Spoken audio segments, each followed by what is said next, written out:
Hello, beautiful friends. Hope this finds well. Another beautiful day in Colorado. I'm doing my last hike before I head to Brazil to see my family.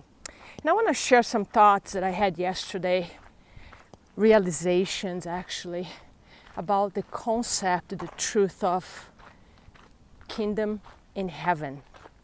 And what does that mean, kingdom in heaven? Well, first of all, has nothing to do with religion. It has everything to do with a state of consciousness. So if you think of hell, that state of consciousness where we are living in our past, we're living in fear, we're living in guilt, living in anxiety, constantly living between the past and the future, lack of fulfillment, even lack of vitality and health. I define that as a state of consciousness of hell. Body, mind in hell.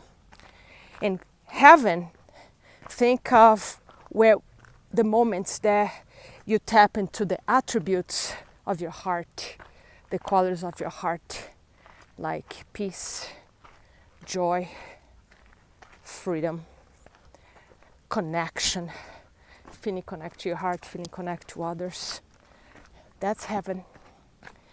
That's heaven on earth. So if you can for a second, if you carry any baggage around religion, if you can suspend the thoughts of religion for a second and just think that hell and heaven are just states of consciousness. Consciousness, think of, is the set of your beliefs, your emotions, your acts that form this energy field that becomes your reality, and that's the state of consciousness that you live in. So I want to summarize here for you what it takes to live in a state of heaven. And this is very realistic, actually. Anything that is not love, that is not in the kingdom of heaven, is not real. So the first requirement to live in this kingdom of heaven is to be willing to change your mind. So if you find that my words so far are challenging, good. Challenge all your beliefs. Challenge everything that you have learned so far. That's how we start transforming, to challenge all those beliefs that were imprinted us from childhood, even from our ancestors, and beliefs that because of life circumstances became stronger in you. Challenge everything. So number one, you gotta be willing to change your mind about your thoughts, your beliefs, and what is the state of hell or heaven. That's number one.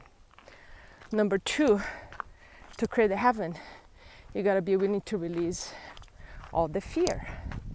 Do the healing work. Healing is the releasing of fear.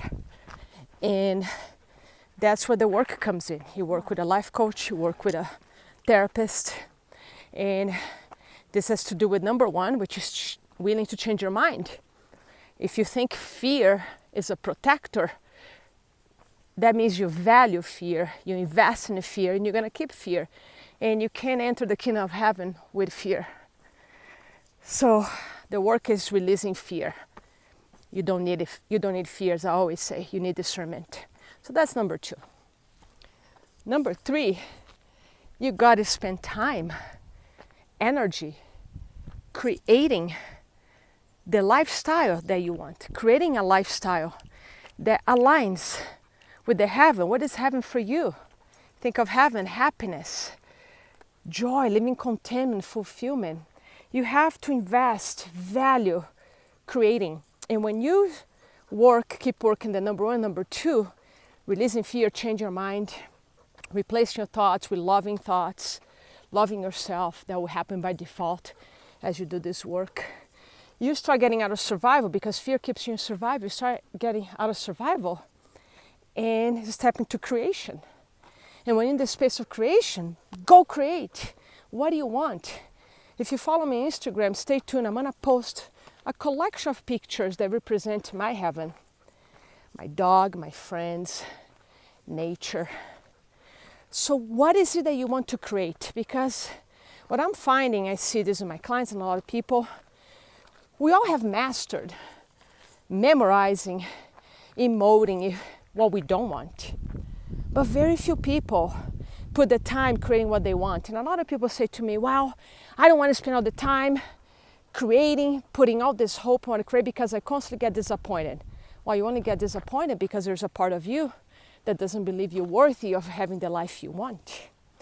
So you gotta be the creator and be completely detached from when it's gonna happen, when you're gonna have that love of your life, when you're gonna have that money, when you're gonna have that job. You gotta let that go. When you're gonna be enlightened. Create with no attachment for when it's gonna happen.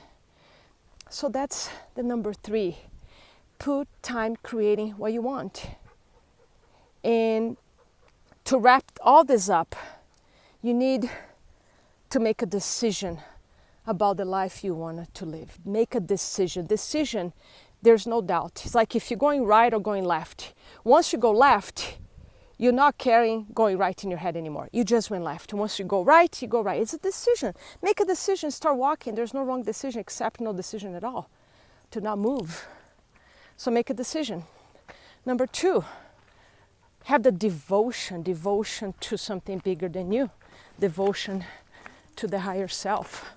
Devotion to God. Devotion to life. Devotion to Mother Earth. To the higher power, whatever that is for you, to your family. Be devoted. Choose something that is bigger than you, that gets you to get up every single day and gets you to show up. And the third word, the third D, first was decision, second devotion. Third one is discipline. A lot of people don't like this word because they think it creates rigidity. It's the opposite. Discipline creates mastery, leads to mastery. Have the discipline to do the meditations or to read A Course in Miracles or any other spiritual text, to journal, to go inside, because this job is inside. If you want to create heaven on earth, it's inside of you. The temple is inside, the altar is inside your heart, is your soul, is the seat of the soul right in your heart center. So you gotta show up. I see people doing this work and saying childish things like God is not helping me or universe is not helping me. Guess what, friends? You gotta show up. I say every day, God gives me strength, and yet I go to the gym. Yes, God gives me strength every single day, but I show up on the trails. I show up at the gym, and I'm not disciplined in every area of my life. There are areas that I'm working on it. I'm nothing special. I'm just like you. I have tremendous love for God, for the divine, so I get up every day and have my practices. Get up, release fear, everything that I teach you. I walk myself. Some days I experience more heaven than others. But I can tell you one thing for sure. The more I experience this sort of consciousness of heaven, the moment I touch the place of hell, which might be through a judgment, I'm judging a brother or sister, I experience hell immediately. I feel pain. I feel contraction. So there's such a contrast now, because when you live mostly in hell, you don't even know when you have, and there's not much contrast. But when you start living in more alignment with the divine and you get out of alignment, when you're in hell, you are going to know, because it's painful. And that pain teacher tells me right away, Alex, you're out of alignment, get back. And I get back. Might be through my breath, might be through asking a question like, how can I see this situation differently? Might be go move your body, go in nature. So this is the summary of what it takes to create heaven on earth. It's a state of consciousness. Be willing to change your mind, release fear, and invest time and energy creating the life that you want. Releasing fears, releasing all the obstacles that are in between you and heaven, because guess what? Heaven is love and it's who you are already. So the work is simply releasing everything that's in the way, because you are worthy of the kingdom of heaven, because you are love, you are divine. Much love to you.